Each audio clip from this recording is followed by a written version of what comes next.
Have you noticed how a political party that many Nigerians expected to present a united front ahead of 2027 is now facing serious internal disagreements?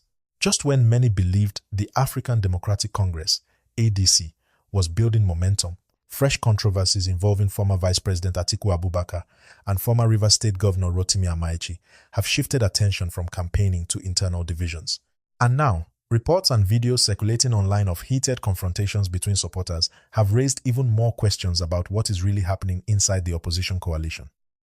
Before we get into the full story, if you enjoy balanced political updates without unnecessary drama, take a second to like this video, subscribe to the channel, and turn on notifications so you never miss our latest reports. Also, drop a comment below and tell us where you're watching from. Your opinions always make these discussions more interesting. Over the past several weeks, the ADC has attracted some of Nigeria's biggest political figures. Many observers saw the party as an emerging platform that could challenge the ruling APC in the 2027 elections.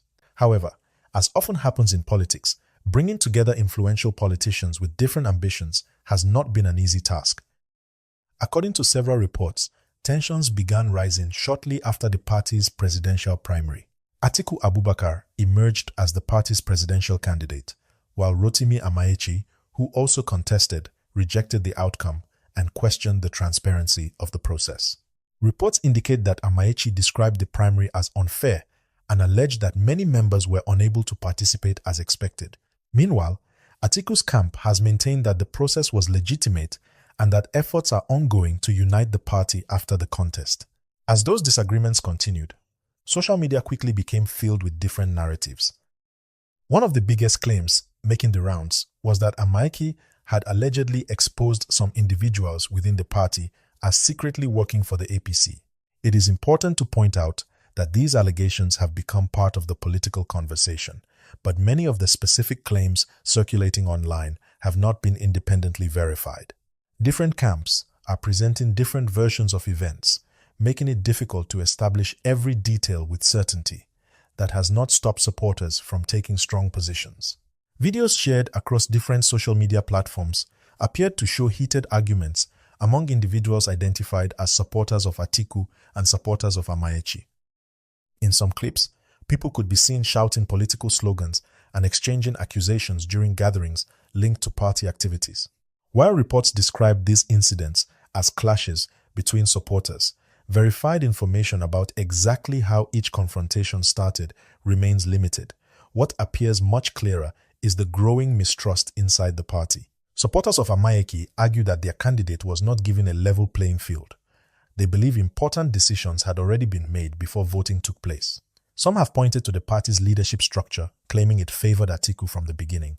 On the other hand, supporters of Atiku insist that the former vice president simply enjoys broader national political support within the ADC. They argue that winning a primary by a wide margin should not automatically be interpreted as evidence of manipulation. These opposing interpretations have deepened divisions among party faithful. Interestingly, this is not the first time concerns have been raised about the relationship between Atiku and Amaechi inside the coalition. Even before the primary election, political observers noted that both men were considered heavyweight politicians with presidential ambitions.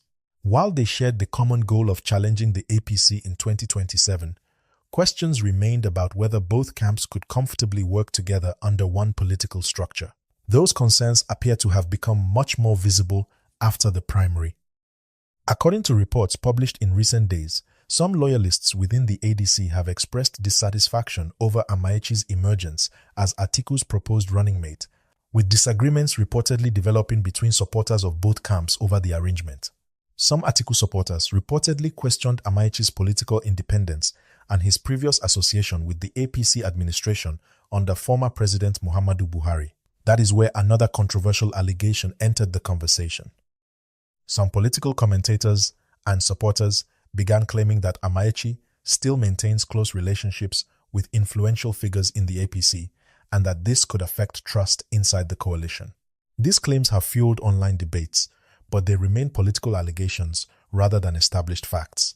Amaechi himself has remained an opposition figure and has publicly criticized aspects of the current administration. Meanwhile, Another layer of the controversy came from comments made by FCT Minister Nyesom Wike. Wike argued that the entire ADC primary had been structured in Atiku's favor and claimed Amaechi never really had a fair opportunity to win the presidential ticket. According to Wike, the leadership arrangement within the ADC made the outcome predictable from the beginning. Those remarks added another dimension to the already heated debate, especially considering Wike's long political history with both Atiku and Amaechi. For many Nigerians, watching from the sidelines, the situation raises an important question. If a political party is already struggling to manage disagreements before a general election campaign fully begins, can it successfully convince voters that it is ready to govern a country as politically diverse as Nigeria? Political analysts have different answers. Some believe internal disagreements are normal in every democracy. They argue that competitive primaries naturally create winners and losers, and what truly matters is how quickly party leaders reconcile afterwards. Others believe these disagreements reveal deeper structural problems that could become even more difficult as the election draws closer. Another issue attracting attention is public perception. Many Nigerians expected the opposition coalition to focus its messaging on national issues such as the economy, inflation, unemployment, insecurity, and governance. Instead, headlines have increasingly focused on disagreements within the coalition itself. For undecided voters, that shift in attention could become politically significant because campaigns are often influenced not only by policy proposals but also by perceptions of unity and leadership stability. Still, it would be inaccurate to conclude that the ADC has completely fallen apart. Despite the disagreements, several senior party figures have continued holding meetings aimed at reconciliation. Reports indicate that discussions have been taking place behind closed doors to reduce tensions and keep the coalition together ahead of future political activities. That suggests many leaders inside the party understand what is at stake. The opposition knows that internal conflict can weaken public confidence if it continues for too long. The ruling APC will certainly be watching these developments closely, while other political parties may also see opportunities if divisions continue. At the same time, Nigerian politics has repeatedly shown that today's rivals can become tomorrow's allies. Political alliances often change rapidly, especially as elections approach. So while current disagreements appear serious, it would be premature to assume that reconciliation is impossible. For ordinary Nigerians, perhaps the most important lesson is to separate verified information from political rumors. Election seasons usually produce countless claims on social media. Some eventually prove accurate, while others turn out to be exaggerated or completely false. That is why it remains important to rely on verified reports and official statements before reaching firm conclusions. As more information becomes available in the coming weeks, Nigerians will likely gain a clearer picture of whether these disagreements are temporary political tensions or signs of deeper problems inside the opposition coalition. If you found this analysis useful, don't forget to like the video, subscribe if you're new here, and share this video with friends and family so more people can join the conversation. Most importantly, leave your thoughts in the comments. Do you think the ADC can overcome these internal disagreements before the 2027 elections? Or do you believe these divisions could have lasting political consequences? Thank you so much for watching. Stay informed, stay respectful in the comments, and we'll continue bringing you balanced updates as Nigeria's political landscape continues to evolve.